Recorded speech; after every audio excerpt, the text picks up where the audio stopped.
nakatayo lang ako kasama ang anino ko. Dito ako nagtago kasi takot akong sumubok, takot matalo.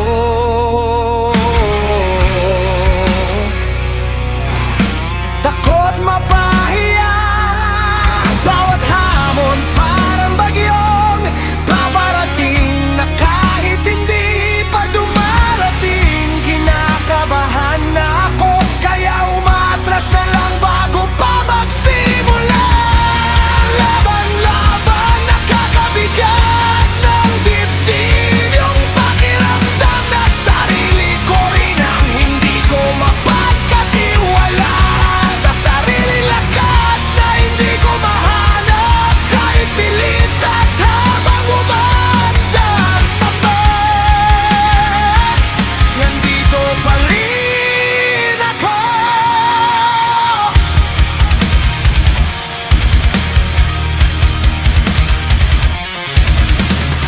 Umakatago sa aninong gawa ko rin.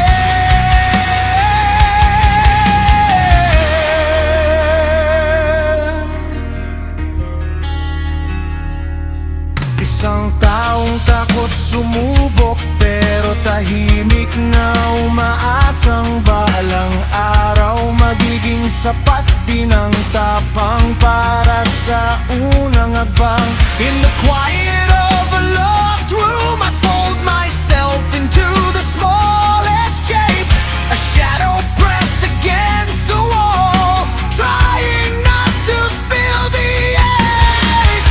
I keep the silence hums, not the low regret circling me the way the night does. No windows wide enough for hope, no door brave enough to let me out. Loneliness sits beside me, a cold and patient friend. It knows my name, my fears, the way I never learned to set down. Here the world feels far and muted, as though life exists behind a veil. I breathe, but the air is heavy. I move, but the room never changes. Yet in this stillness, a fragile truth whispers. Even the darkest corners are waiting for the day.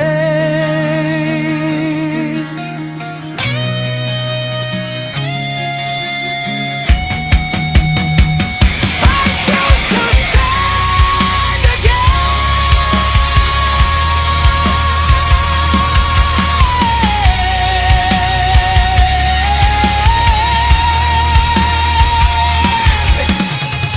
Sa larawang tahimik ang mundo, magkatapat ang araw at buwan, pero hindi magkasabay. Isang langit meron, isang palaging paghihintay. Sumisikat ang araw, dalang init na minsan kong hinawakan, ngunit pagdating ng gabi,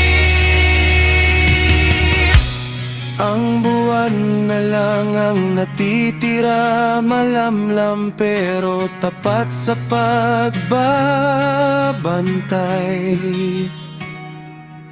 Sa pagitan ng liwanag at dilim, may oras na hindi tayo umabot. Mga sandaling muntik na,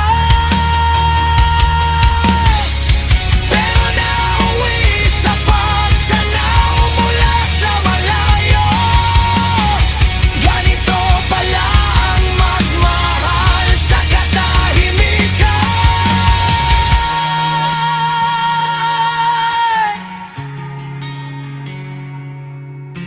Hindi lahat ng kwento nagtatagpo, ang iba'y nananatili na lang.